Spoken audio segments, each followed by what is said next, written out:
बड़ी खबर में आज की सबसे बड़ी खबर यह कि अभी से कुछ देर पहले उपराष्ट्रपति जगदीप धनखड़ ने इस्तीफा दिया है। जगदीप धनखड़ ने स्वास्थ्य कारणों के चलते इस्तीफा दिया है। उन्होंने अपने इस्तीफे में जो चीज मेंशन की उसमें लिखा कि अपने कार्यकाल से मैंने बहुत कुछ सीखा।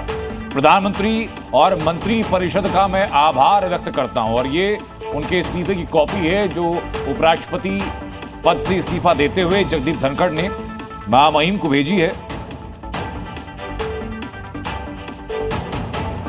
इसमें बताया गया कि स्वास्थ्य कारणों से उन्होंने इस्तीफा दिया है, लेकिन सदन के पहले दिन सदन के बीच में ये इस्तीफा सामने आना कई सवालों को भी खड़ा करता है। हालांकि सब जगह उम्मीद यही की जा रही है और ये दुआएं भी की जा रही कि वो दीर्घायु रहें और स्वास्थ्य उनका जल्द से जल्द बहुत बेहतर हो।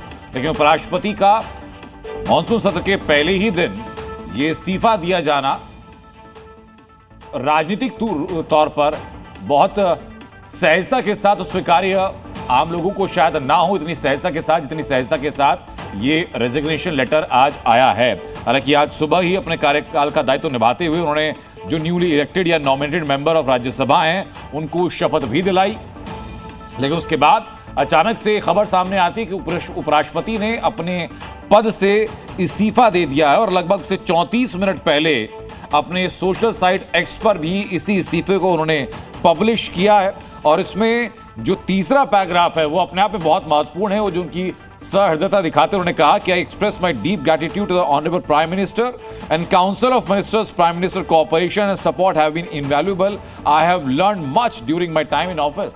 अब से पहले 2022 में उन्होंने इस पद को संभाला था। 5 साल का कार्यकाल सामान्यतः उपराष्ट्रपति का होता है 2027 तक में। उसके पहले पश्चिम बंगाल के गवर्नर रहे। अपने गवर्नर के होते हुए उस कार्यकाल के दौरान भी कई दफा चर्चाओं में रहे अपने दायित्वों को लेकर के, दायित्वों के निर्वहन को लेकर के और इसी बीच में प्रदेश सरकार से टकराव को लेकर भी। लेकिन उपराष्ट्रपति के तौर पर अचानक से फैसला लिया जाना हमारे सहयोगी राहुल मिश्रा भी इस वक्त हमारे साथ जुड़ चुके हैं। राहुल, आप तस्वीरों में मुझे दिखाई पड़ रहे हैं। अगर आप तक मेरी आवाज साफ पहुंच रही हो तो मुझे बताएं जरा कि क्या समीकरणें और सामने आ रही हैं, क्या कारण वाकई इतने ही स्पष्ट, इतने ही सरल हैं जो प्रथम दृष्टया बताए जा रहे हैं?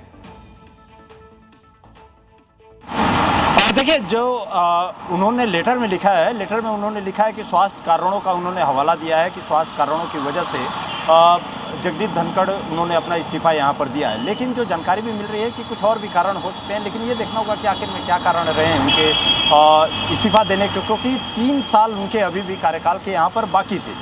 अब क्यों उन्होंने इस्तीफा दिया है ये एक बड़ी बात यहाँ जरूर है और इसमें अब देखना ही होगा कि आखिर में क्यों इस्तीफा दिया है। लेकिन एक और चीज़ है कि जगदीप धनखड़ की यदि आप पीछे आप देखें तो उनकी तबीयत खराब भी रही थी और वो स्वास्थ्य के लिए हॉस्पिटल में भर्ती भी थे और उस समय उन्होंने उनका उपचार भी हुआ था।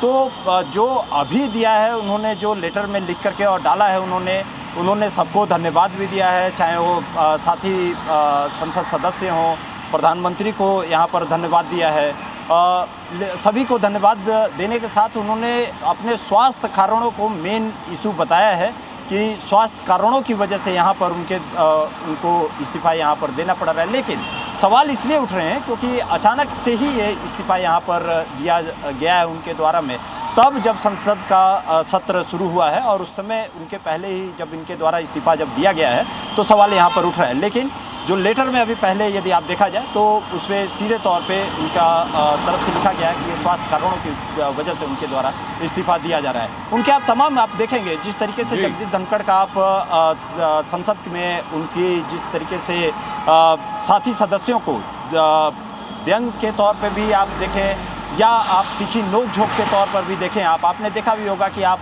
जब जया बच्चन के साथ में उनकी किस तरीके से नोक झोंक हुई थी, वो पूरा का पूरा वाक़या आपने देखा होगा।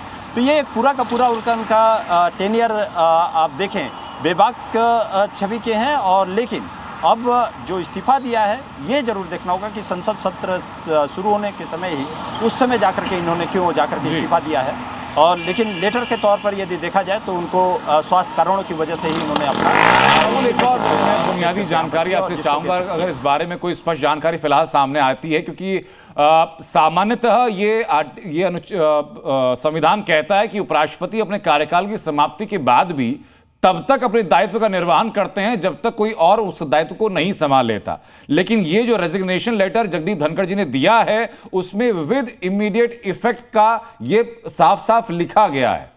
तो क्या ये जो संभावनाएं हैं ये अभी भी लागू रहेंगी या इसमें कुछ बदलाव होता है परिस्थितिवश?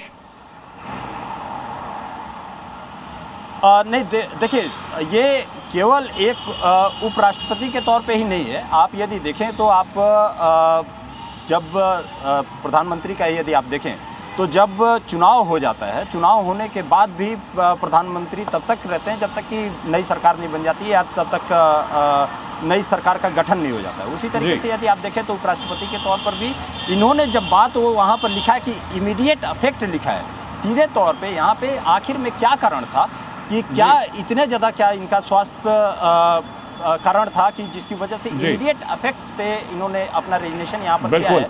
ये सारी ये समीकरणें क्या हैं राहुल? मैं लौटूंगा आपके पास इस बारे में और भी जानकारी, क्योंकि हम लोगों को भी और दर्शकों तक पहुंचानी चाहिए कि अचानक से जो समीकरणें बनी इसके पीछे की क्या इकलौती वजह स्वास्थ्य वजह ही है या कुछ और राजनीतिक संभावनाएं भी नजर आती हैं। बहुत शुक्रिया राहुल आपका हम तो जुड़ने के लिए। जी न्यूज़।